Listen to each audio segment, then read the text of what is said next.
Hello students, आज के lecture में हम डिस्कस करने जा रहे हैं लिम्फेटिक सिस्टम। तो सबसे पहले लिम्फेटिक सिस्टम क्या है? लिम्फेटिक सिस्टम सर्कुलेटरी सिस्टम का ही एक पार्ट है। जैसे आपने सर्कुलेटरी सिस्टम में ब्लड सर्कुलेशन पढ़ा था, जिसमें आपका आर्टरी और वेन के अंदर ब्लड क्या कर रहा था, सर्कुलेट कर रहा था। सेम वेज उसी के साथ एक और सिस्टम हमारा काम करता है जिसे हम लिम्फेटिक सिस्टम कहते हैं, जिसमें लिम्फ सर्कुलेशन होता है। ब्लड वेसल्स में जा रहा है, लिम्फ वेसल के अंदर क्या सर्कुलेट होगा? लिम्फ सर्कुलेट होगा। अब क्वेश्चन ये आता है कि ये लिम्फ सर्कुलेशन जो है या लिम्फेटिक सिस्टम है, इसका क्या रोल है? तो बेसिकली लिम्फेटिक सिस्टम एक मिडल मैन की तरह वर्क करता है बिटवीन ब्लड एंड टिश्यूज। अब मिडल मैन की क्या जरूरत पड़ी, है ना? जब हम डायरेक्टली बोल रहे थे कि टिश्यूज को जो चीज की रिक्वायरमेंट थी, ब्लड आ रहा था, अपने साथ ऑक्सीजन भी ला रहा था, न्यूट्रिएंट भी ला रहा था, डायरेक्टली आपके ऑर्गन्स को दे रहा था, है ना, टिश्यूज को दे रहा था। और टिश्यूज के अंदर भी जो भी चीज था वो डायरेक्टली अपना, चाहे वो वेस्ट प्रोडक्ट था, चाहे कार्बन डाइऑक्साइड थी, वो डायरेक्टली ब्लड में ड्रेन कर दे रही थी। तो अब ये लिम्फेटिक सिस्टम की क्या जरूरत पड़ी? तो होता क्या है, बहुत टाइम कुछ मॉलिक्यूल्स ऐसे भी होते हैं जो डायरेक्ट ब्लड कैपिलरी को क्रॉस नहीं कर पाते हैं, क्योंकि अगर किसी चीज को ब्लड में जाना है तो फर्स्ट उसे कैपिलरी वॉल को क्रॉस करना पड़ेगा। तो इन दैट केस जरूरत किसकी पड़ती है? लिम्फेटिक सिस्टम की, लिम्फ कैपिलरी की। सपोज एक एग्जाम्पल लेते हैं, जो भी हम फैट लेते हैं, ठीक है, जो जितने भी कोलॉइडल पार्टिकल होते हैं हमारी बॉडी में, या कोई भी आपका प्रोडक्ट है, तो मैं फैट का ही एग्जाम्पल ले रही हूँ। फैट आपने लिया, आपके जीआई ट्रैक में गया, ठीक है, फैटी एसिड में कन्वर्ट होगा, ऑब्वियसली वहां पे लाइपेज एंजाइम है जो उसे ब्रेक करेगा इनटू फैटी एसिड।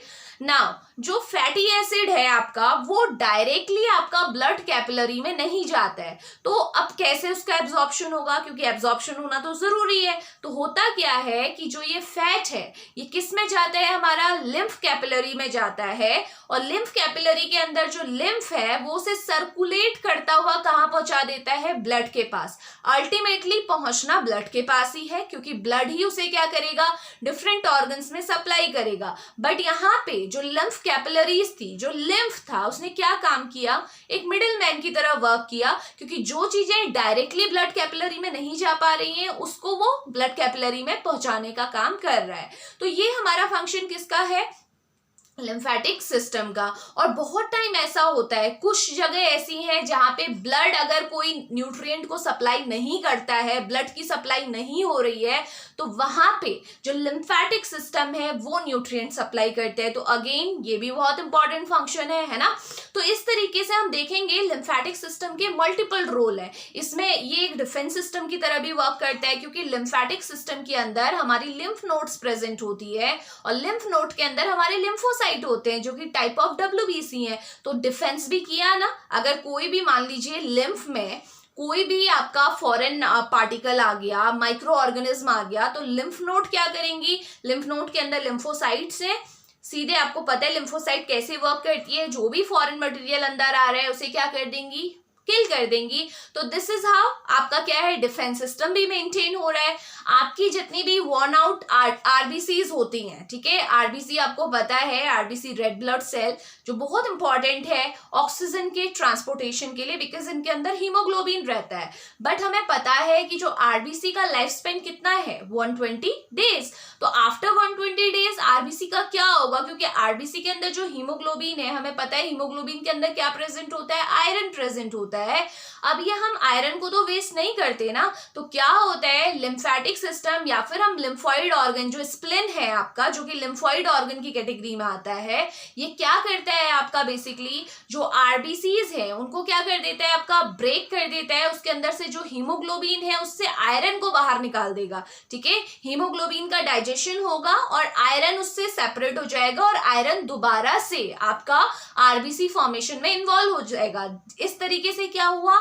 आयरन की रिसाइकलिंग हुई ना। तो ये भी पार्ट क्या है आपका? लिम्फेटिक सिस्टम का है, बिकॉज स्प्लिन भी लिम्फॉइड ऑर्गन की कैटेगरी में आती है।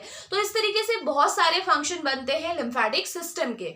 अब हम बात करेंगे कि ये लिम्फ, बार बार बोल रहे हैं कि लिम्फेटिक सिस्टम, जैसे ब्लड के बारे में हमें पता है कि जो ब्लड है वो बनता कैसे है ना, ब्लड सेल्स जो आपकी बोन मैरो बनाती है ना, प्लाज्मा आपका है। अब हम बात कर रहे हैं कि ये लिम्फ कैसे बनता है। अब हमें एक बात हमेशा ध्यान रखना कि लिम्फ बनता ब्लड से ही है, ठीक है, लेकिन बनता कैसे है, चलिए वो देखते हैं पहले।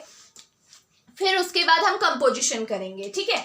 तो सपोज ये हमारी क्या है, इस तरीके से ये हमारा कोई टिश्यू है, ठीक है। उसकी मैं प्राइमरी बेसल मेम्ब्रेन दिखा रही हूँ, लेयर दिखा रही हूँ। तो ये हमारा क्या है, टिश्यू है, ओके।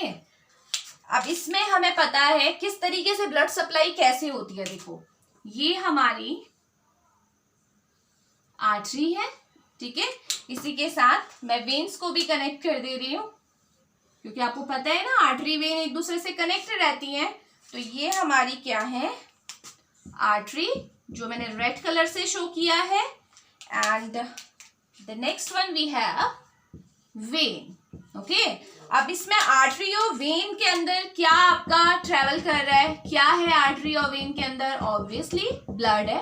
तो ये हमारा पूरा फ्लो कर रहा है, ठीक है। इतना हमें पता है, टिश्यूज अपनी जगह पे हैं, आर्टरी वेन अपनी जगह पे है। अब होता क्या है, देखो आर्टरी और वेन के अंदर जो ब्लड आपका सर्कुलेट हो रहा है ना, तो जब ये सर्कुलेट होता है तो इसमें से बहुत ज्यादा अमाउंट आपका, बहुत ज्यादा भी बोल लीजिए या कुछ अमाउंट हम बोलते हैं, क्योंकि इसके हिसाब से कुछ ही होगा, क्योंकि बॉडी में बहुत आर्टरी वेन की सप्लाई बहुत ज्यादा है, तो परसेंटेज निकालोगे तो वो कम ही रहेगी। देखते हैं कैसे होगा।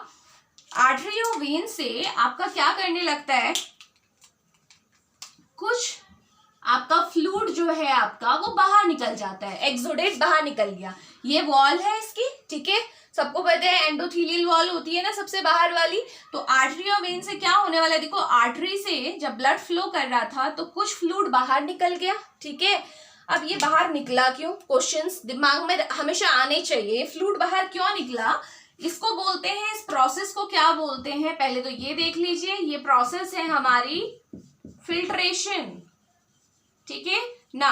ये फिल्ट्रेशन हुआ क्यों, ऐसा क्या था जिसकी वजह से फिल्ट्रेशन हुआ, तो बहुत सिंपल सा आंसर है, ये हुआ हाइड्रोस्टैटिक प्रेशर की वजह से। कौन सा प्रेशर है, दिमाग में रखिएगा, इट इज हाइड्रोस्टैटिक प्रेशर। अब बात ये आती है कि ये हाइड्रोस्टैटिक प्रेशर क्या है। तो हाइड्रोस्टैटिक प्रेशर वो प्रेशर है, और ये हाइड्रोस्टैटिक प्रेशर किसकी बात कर रही हूँ मैं, ब्लड के, ठीक है। अभी मैं टिश्यू फ्लूइड की बात नहीं कर रही हूँ। किस हाइड्रोस्टैटिक प्रेशर की बात हो रही है, ब्लड के। तो हाइड्रोस्टैटिक प्रेशर जब भी ज्यादा होता है, ठीक है, उसकी वजह से क्या होगा, जो फ्लूइड है वो आपका आउटसाइड मूव करता है, हमेशा ध्यान रखेंगे। तो हाइड्रोस्टैटिक प्रेशर की वजह से क्या हुआ, जो आर्टरी के अंदर जो आपका फ्लूइड था वो कहाँ गया, बाहर की ओर जाने लगा। अब देखते हैं, देखो कैसे होता है।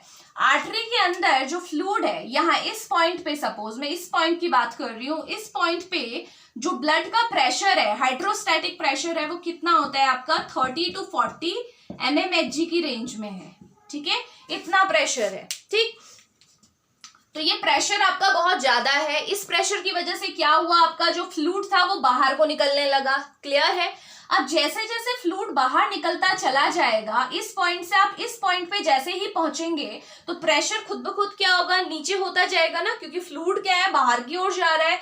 तो आप जैसे ही नेक्स्ट पॉइंट पे रीडिंग लोगे, सपोज इस पॉइंट पे, मिड पॉइंट पे आपने रीडिंग ली, कितना आया आपका 25 mmHg, ठीक है। ये प्रेशर है, ये हाइड्रोस्टैटिक प्रेशर है। तो आपने क्या देखा कि जैसे जैसे आपका फ्लूइड बाहर की ओर निकलता जा रहा है, वैसे वैसे प्रेशर कम होता जा रहा है, ब्लड आगे बढ़ता जाएगा और प्रेशर आपका कम होता जाएगा। Which pressure, again hydrostatic pressure of blood. So एक पॉइंट ऐसा आने वाला है जब ये प्रेशर क्या हो जाएगा आपका, बिल्कुल आपका, आप बोल सकते हो बिल्कुल कम हो जाएगा। बिकॉज पूरी जो सर्कुलेशन में केवल एक ही प्रेशर नहीं होता बेटा, केवल हाइड्रोस्टैटिक प्रेशर नहीं है, एक दूसरा प्रेशर भी है जिसे हम बोलते हैं ऑस्मोटिक प्रेशर, ठीक है। तो जैसे ही हाइड्रोस्टैटिक प्रेशर कम होता चला जाएगा, तो अब यहाँ पे जो डोमिनेंट हो जाएगा वो कौन सा प्रेशर होगा, ऑस्मोटिक प्रेशर। अभी तक डोमिनेंसी किसकी थी, हाइड्रोस्टैटिक की थी, इसी वजह से फ्लूइड कहाँ जा रहा था, बाहर जा रहा था। अब जैसे जैसे ये कम होता चला जाएगा, वेन के पास जैसे ही पहुंचे, तो अब क्या होगा, यहाँ पे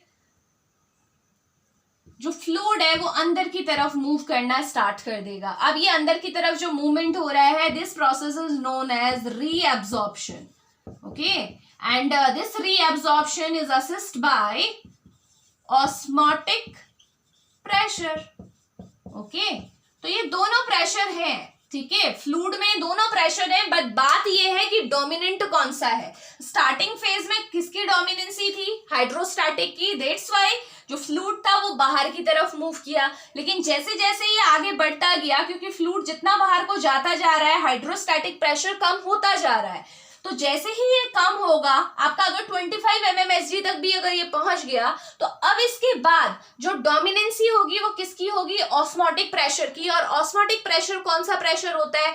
जो ऑस्मोसिस होने से रोकता है ना, ऑस्मोसिस होने से रोकने वाला है। तो अब देखिए क्या होगा, ऑस्मोसिस क्या होता है? Movement of solution from higher concentration to lower concentration. तो हायर से लोअर कंसंट्रेशन में मूवमेंट नहीं होने वाला because of this osmotic pressure. So यहाँ पे क्या होगा, जो फ्लूइड आपका यहाँ था ना, वो कहाँ आने लगेगा? वापस वेन्स के अंदर आने लगेगा। तो ये रहा आपका ऑस्मोटिक प्रेशर। तो ये आपका क्या है, इसको हम बेसिकली जो ये मूवमेंट होता है ना, कैपिलरी मूवमेंट जिसे बोल रहे हैं, जिसमें हम दो प्रोसेस पढ़ रहे हैं, फिल्ट्रेशन एंड रीएब्जॉर्प्शन, इसको हम स्टार्लिंग प्रेशर थियरी भी बोलते हैं। Starling pressure theory, Starling obviously आपके साइंटिस्ट हैं जिनने ये थियरी दी कि किस तरीके से आपका कैपिलरी वॉल में या ये आर्टरी वेन्स में आपका क्या होता है, फ्लूइड का एक्सचेंज होता है। बट इतना समझ में आया, ठीक है, दोनों प्रोसेस हुई, दोनों टाइम अलग अलग प्रेशर ने काम किया। बट होता क्या है कि सपोज जितना भी आपका यहाँ से फ्लूइड बाहर गया था, ठीक है, उसमें से 90% तो वापस आ जाता है। ठीक है, ये 90% जितना भी ये बाहर गया था उसमें से 90% तो वापस आ गया, बट जो 10% है वो यहीं पे रहता है। इतना क्लियर है? ठीक है, 90% वापस आया, 10% यहीं रहेगा। वो 10% यहीं कहाँ रहता है? तो यहीं पे आपका मेन पॉइंट आता है जो अब हम डिस्कस करने जा रहे हैं। वो ये है कि यहाँ पे हमारा क्या रहती है, इस तरीके से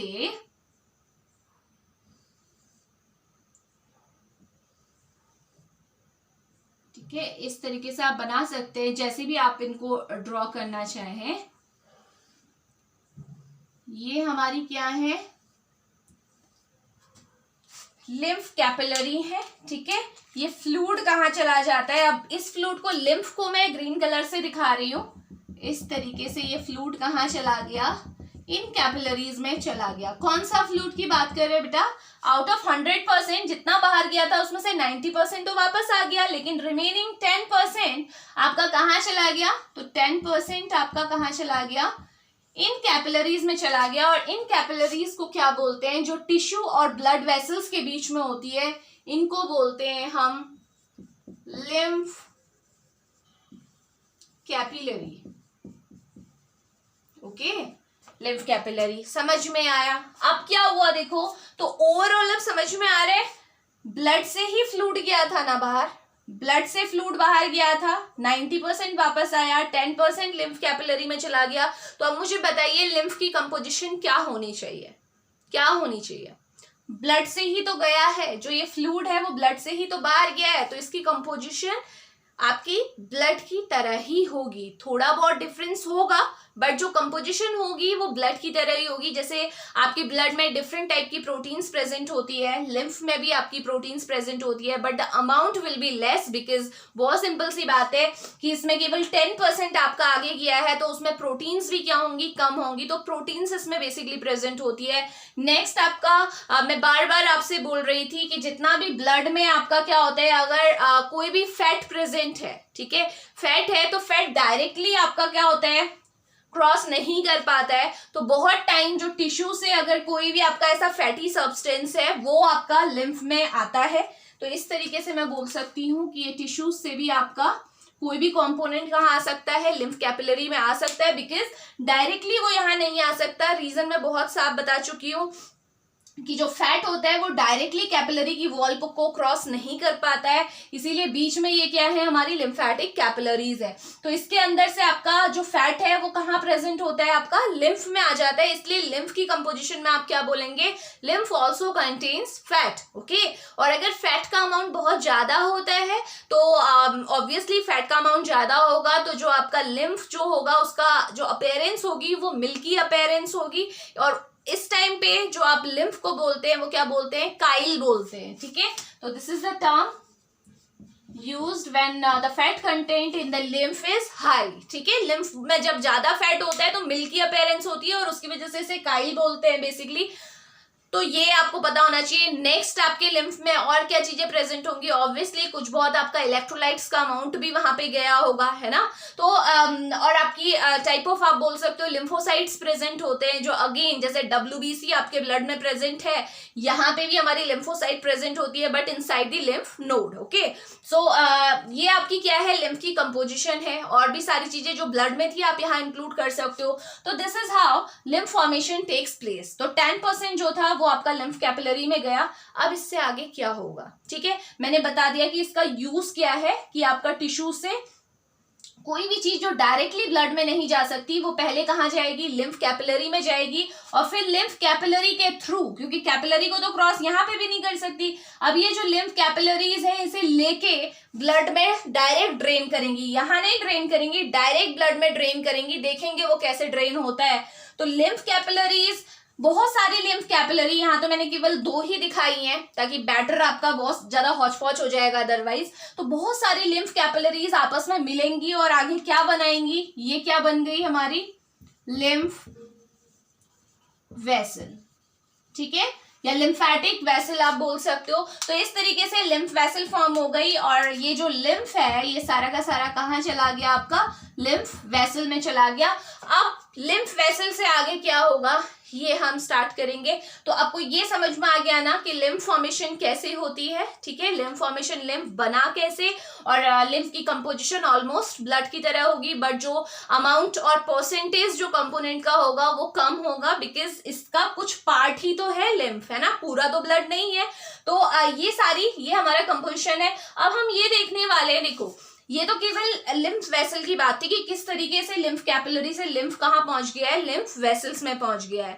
अब क्या होगा कि ये जो लिम्फ वेसल है ना, ये आगे एक ये लिम्फ वेसल ये जा रही है, इस तरीके से बहुत सारी लिम्फ वेसल आपस में मिलके ट्रंक फॉर्म करेंगी, ठीक है।